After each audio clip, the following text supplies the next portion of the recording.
Hello and welcome to the 18 WJTS News for this Friday, September 19th, 2025. Thank you so much for choosing us for your local news coverage this evening. I'm Kaitlyn Neukam reporting. Redemption Christian Church has released a new 25-song compilation album titled 25, marking the congregation's 25th anniversary and celebrating its first era of original music. The rural multi-site church with campuses in Jasper, Lagodi, and Tell City unveiled the project this Friday. The album is now available on streaming and digital platforms including Spotify, Apple Music, Amazon Music, and YouTube Music. 25 features remastered tracks recorded by Redemption bands past and present, including Narrow Path, We Come Alive, Always at the Ready, and Flight to Path.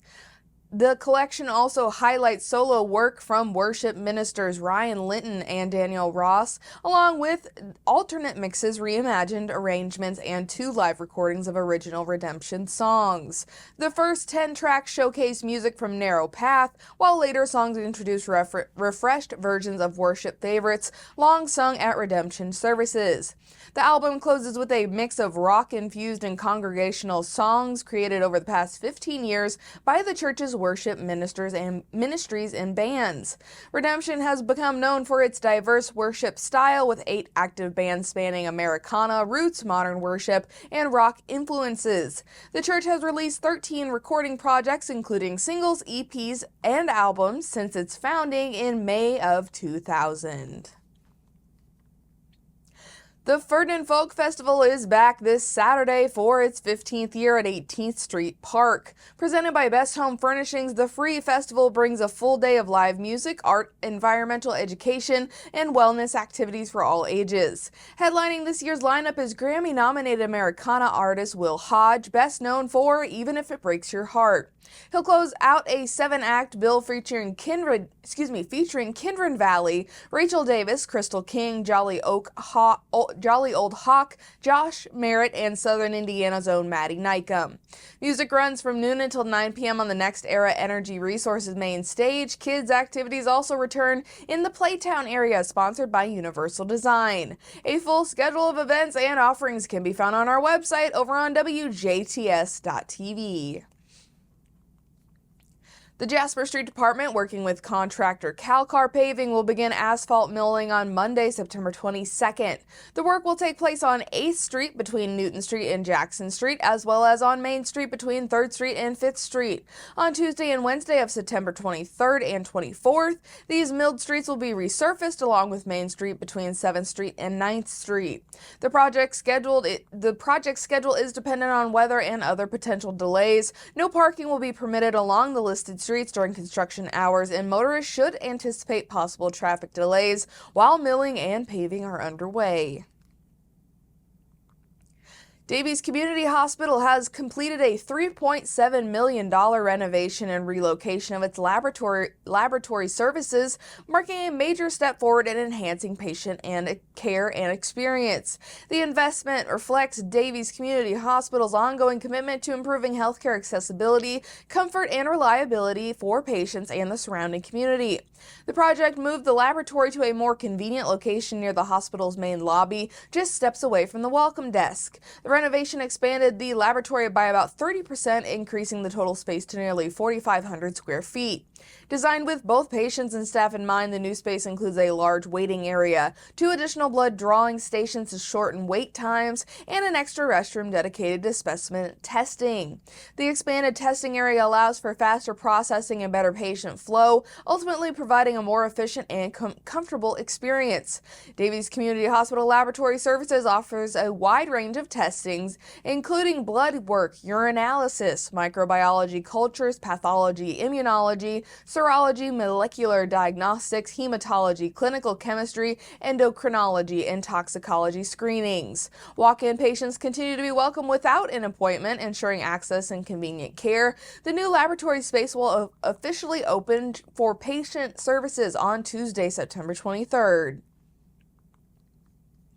A reminder that the Dubois County Highway Department will soon be closing 400 East beginning on Monday, September 22nd to replace a bridge deck and beams. The closure will take place approximately 2.7 miles north of State Road 56 over Wolf Creek, and work is expected to last 3 weeks barring any unforeseen circumstances.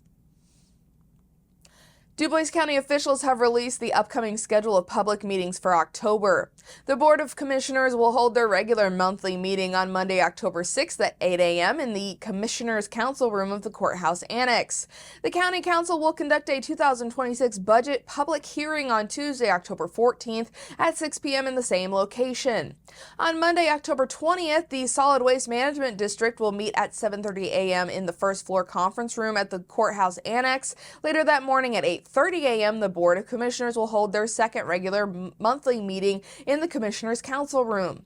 The schedule concludes with the County Council's 2026 budget adoption and regular monthly meeting happening on Monday, October 27th at 4:30 p.m. in the Commissioners' or Council Room.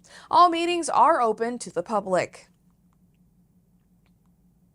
Navy Club USA ship number 90 of Dubois County will host a special celebration on Saturday, October 11th, marking the 250th anniversary of the United States Navy.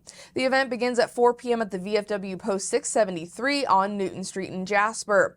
The gathering is open to ship number 90 members as well as all Navy, Marine, and Coast Guard veterans. A dinner catered by Schnitzelbank will be served for $10 per person with a cash bar available. Reservations are requested by Friday, October 3rd by calling Commander Ken Cheater at 812-631-0767.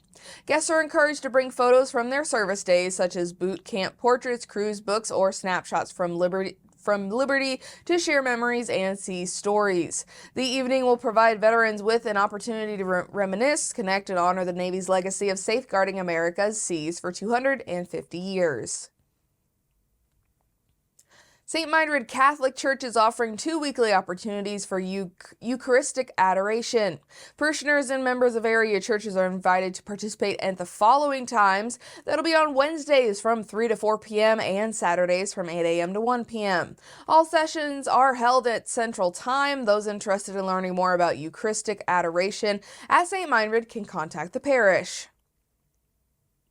As students across Indiana return back to school in August of 2025, the Indiana State Police and the Indiana Internet Crimes Against Children, or ICAC Task Force, introduced a new initiative known as Operation Guardian Angel. The effort focused on strengthening proactive investigations, including peer-to-peer file sharing and undercover chat operations, with the goal of identifying child victims of sexual abuse, rescuing them from danger, and holding perpetrators accountable. In addition to investigative work, the ICAC Task Force continues its commitment to prevention and community outreach. Public education about internet safety remains central to its mission of protecting children across the state.